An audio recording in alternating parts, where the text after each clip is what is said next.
का एक इतिहास रहा है कि वो एक कम्युनिस्ट कंट्री है और अपने देश के अंदर हो रहे विद्रोहों को दबाने के लिए अपनी जनता को मीडिया से दूर रखता है और विदेशी आक्रमण या किसी छोटे मोटे लड़ाई का सहारा लेता है ताकि वहां की देश इसे भूल सके। ऐसे ही 1962 में हुआ था। 1960 में माओ के खिलाफ वहां आंतरिक विद्रोह की संभावना हो रही थी। माओ ने इसका फायदा उठाते हुए 62 की लड़ाई थोप दी भारत के ऊपर और अक्साई चीन का एरिया कब्जा कर लिया।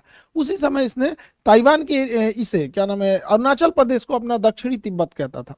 ऐसा नेहरू के समय हुआ था। अभी यहाँ पर सी जिनपिंग जो है इसके समय भी बहुत तेजी से विरोध हो रहा है। चाइना में सी जिनपिंग के खिलाफ बहुत तेजी से बगावत हो रही है।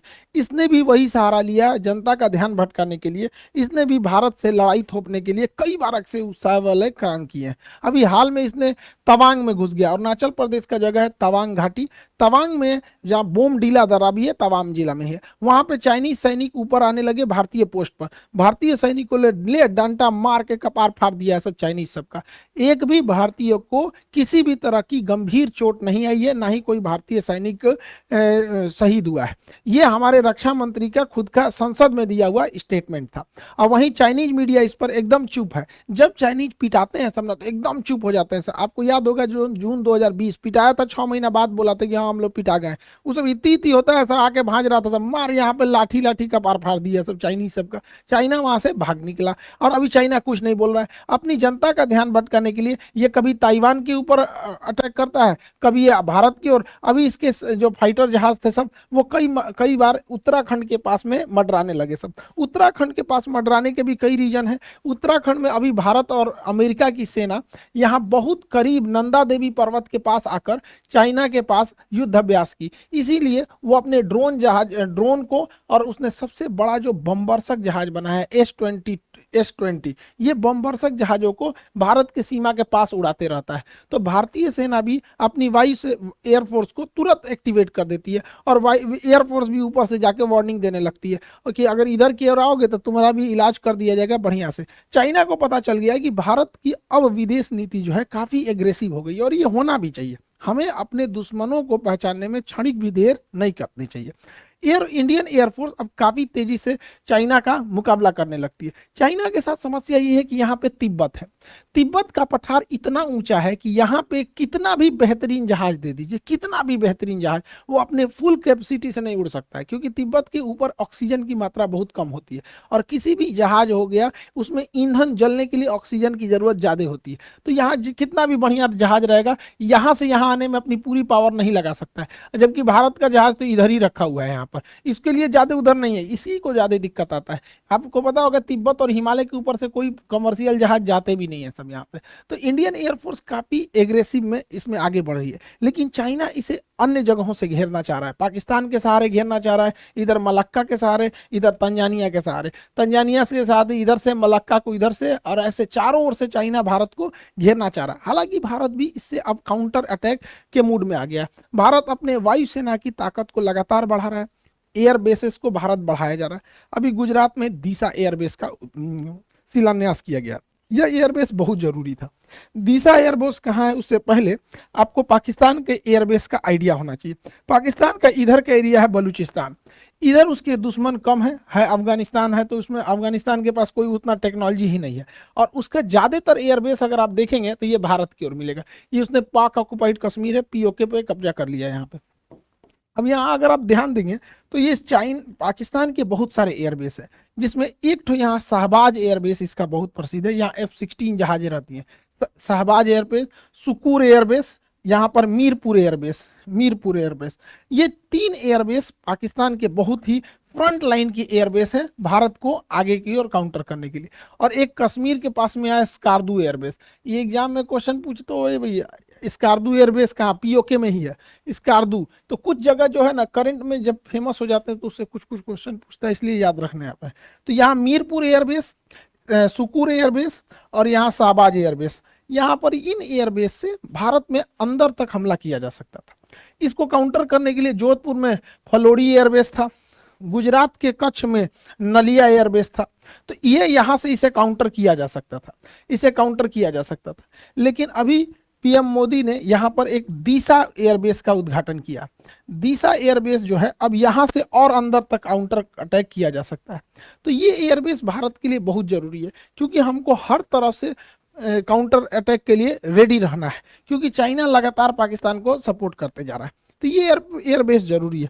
भारत अब अपने जितने भी एयरबेस हैं उसको, उसमें जो जहाज़ों को रखने के लिए बंकर है उसे अब नए मॉडल से अपग्रेड कर रहा है। उसका नाम है next generation harden aircraft shelter. ये इतने मजबूत होते हैं कि रनवे के बाद जहाज को अगर इसमें ले आ देते हैं तो इसके ऊपर 1000 किलो का भी बम गिरा दिया जाता है ना, इसको कोई असर नहीं होता है। इसकी टेस्टिंग हो चुकी है। देखिए ये जहाज इसी के अंदर था, ये जहाज इसके अंदर था, इसको रख के तोड़ा है सब, ये ऊपर वाला ब्लास्ट हो गया है, जहाज चुपचाप निकल के चला गया। तो ये भारत इसको बहुत तेजी से अपने हर एक एयरबेस में इसको ला रहा है, ताकि जहाज जो है एयरबेस पे भी सेफ रह सके, ताकि युद्ध की स्थिति में काउंटर अटैक किया जा सके। भारत इसको बहुत भली भांति से समझ गया है कि अब हम लोगों को एग्रेसिवली आगे बढ़ना पड़ेगा, क्योंकि चाइना लगातार हमें घेरते आ रहा है। इसलिए भारत ने अपने यहाँ, ये तो हो गया अफगानिस्तान, अफगानिस्तान के लोगों को भारत से बहुत लगाव रहता है। तो भारत अफगानिस्तान भारत में रिलेशन अच्छा है, लेकिन पीओके कब्जा करने की वजह से डायरेक्ट कनेक्शन नहीं है। यहाँ पर है आपका तजाकिस्तान। ये ताजिकिस्तान जो जगह है, यहाँ पर भारत 2 एयरबेस ले रखा है। यहाँ से हम चाइना के लिए भी काउंटर अटैक कर सकते हैं, यहाँ से पाकिस्तान के डीप एरिया में भी काउंटर अटैक कर सकते हैं। 2 एयरबेस है यहाँ पर, एक का नाम है ऐनी एयरबेस और एक का नाम है फारकोर एयरबेस। तो ये दोनों एयरबेस ताजिकिस्तान में, फारकोर और ऐनी एयरबेस, इससे हम लोग चाइना के एरिया में काउंटर अटैक और पाकिस्तान में कर सकते हैं। ये सबसे ज्यादा काम कब करेगा? चाइना यहाँ पे सड़क बना रहा है CPEC, China Pakistan economic corridor, इसको इधर से तो अटैक करता ही हो सकता है, इस एयरबेस के थ्रू यहाँ से भी अटैक किया जा सकता है। इसलिए भारत को अब रेडी रहना है, क्योंकि चाइना में अगर ज्यादा विवाद होगा तो पक्का किसी ना किसी से उलझेगा। तो उधर या तो उलझेगा ताइवान से, नहीं तो इधर उलझेगा भारत से। इसलिए सतर्क रहना है। हम लोग के लिए भी एक तरह का ये लिटमस टेस्ट है। हालांकि भारत बहुत तेजी से अपने कदम आगे बढ़ा रहा है, लेकिन चाइना का सोच क्या है, वो सिल्क रूट के माध्यम से भारत को घेरना चाह रहा है। लेकिन चाइना की टेंशन क्या है, वो मलक्का के पास से यहाँ से भारत को, ये उसके लिए सबसे बड़ी समस्या है, क्योंकि मलक्का के पास भारत बहुत स्ट्रांग है। यहाँ पर हमारा अंडमान निकोबार है, ये अंडमान निकोबार में हमारी तीनों सेना रहती है, थल सेना, वायुसेना, नौसेना। साथ ही यहाँ नीचे में कोकोस आइलैंड है, कोकोस आइलैंड। चाइना यहाँ से या तो मलक्का से होकर निकलेगा या तो सुंडा से होकर निकलेगा। अगर मलक्का से होकर निकलेगा तो अंडमान निकोबार में कुछ आएगा, और अगर सुंडा से होकर निकलेगा तो कोकोस में कुछ आएगा। देखिए कोकोस आइलैंड हमारा नहीं, देखिए कोको अलग है, कोको आइलैंड म्यांमार के पास है, हम ही लोग का था, नेहरू ने गिफ्ट दे दिया यहाँ पे। ये कोकोस आइलैंड जो है ये ऑस्ट्रेलिया का है, लेकिन ऑस्ट्रेलिया से हम लोगों ने समझौता कर रखा है कि एक दूसरे के बेस का इस्तेमाल करने के लिए, तो इसका इस्तेमाल हम लोग कर सकते हैं यहाँ से काउंटर करने के लिए। इसलिए चाइना को पता है कि इस एरिया में हम कुछ नहीं कर सकते हैं, इसलिए चाइना मलक्का को अपने डेलिमा दुविधा समझता है, मलक्का डेलिमा। इसलिए वो डायरेक्ट इस एरिया से, समुंदर से घूम के नहीं आना चाहता है, वो डायरेक्ट सड़क के माध्यम से अपने सामान को यहाँ लाता है और इस रास्ते से निकल जाता है। यहाँ पे उसने बहुत बड़ी सड़क बना रखी है, इस सड़क के चारों ओर फैक्ट्री, पेट्रोल पंप, हॉस्पिटल्स, अलग अलग चीजों को खोल रखा है। इसका नाम है सीपीईसी। सीपीईसी को काउंटर करना भी बहुत जरूरी है, जो ग्वादर पोर्ट से जुड़ता है। यहाँ पर सीपीईसी के लिए यहाँ पर हमको ऐनी एयरबेस और फारखोर एयरबेस यहाँ से काउंटर कर देंगे, और यहाँ ईरान का चाबहार बंदरगाह हम इसे काउंटर करके आइसोलेट कर सकते हैं। इसलिए रेडी रहने के लिए जरूरी है। हालांकि भारत के पास इसके अलावा भी बहुत सारी संभावना है। यहाँ पर चाइना इतना तेजी से एक्सपांड किया कि अफ्रीका का देश है जिबूती, जिबूती में इसने अपना एक सैन्य अड्डा ले लिया।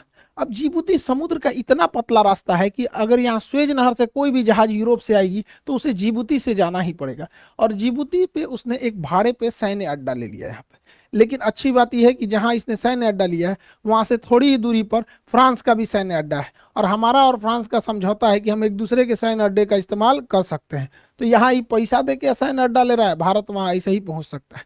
इसके अलावा जरूरी है भारत सरकार को कि यहाँ पे यमन में अभी अशांति फैली हुई है। यमन का यह सोकोत्रा आइलैंड भारत के लिए एक वरदान साबित होगा, क्योंकि अगर हमारा सोकोत्रा आइलैंड पर अब अगर प्रेजेंस बन गया तो यहाँ से हम ग्वादर बंदरगाह को काउंटर कर सकते हैं, यहाँ से हम जिबूती को काउंटर कर सकते हैं, और यहाँ से हमारी सप्लाई लाइन को भी कोई नहीं रोक सकता है।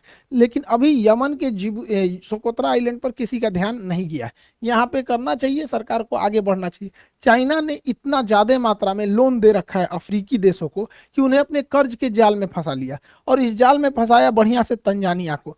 तंजानिया जो है इसका एक जंजीबार द्वीप है जो दुनिया में सबसे ज्यादा लौंग के उत्पादन के लिए प्रसिद्ध है। तंजानिया के सभी समुद्री तटों को चाइना मांग रहा है कि हमको दे दो लीज पे, ये सारे समुद्र तट पे हम अपने बंदरगाह बनाएंगे। और आपको पता है कि चाइना अगर बंदरगाह बना दिया तो वहां अपनी पनडुब्बी नौसेना की जहाजों को लाएगा। हम लोगों की लाख कोशिशों के बावजूद चाइना का जहाज यहाँ पर अपना लंगर डाल ही दिया। इसलिए इसे काउंटर करने के लिए भी भारत के पास कई सारे द्वीप हैं। सेशेल्स का द्वीप एजम्पशन आइलैंड, जिसपे भारत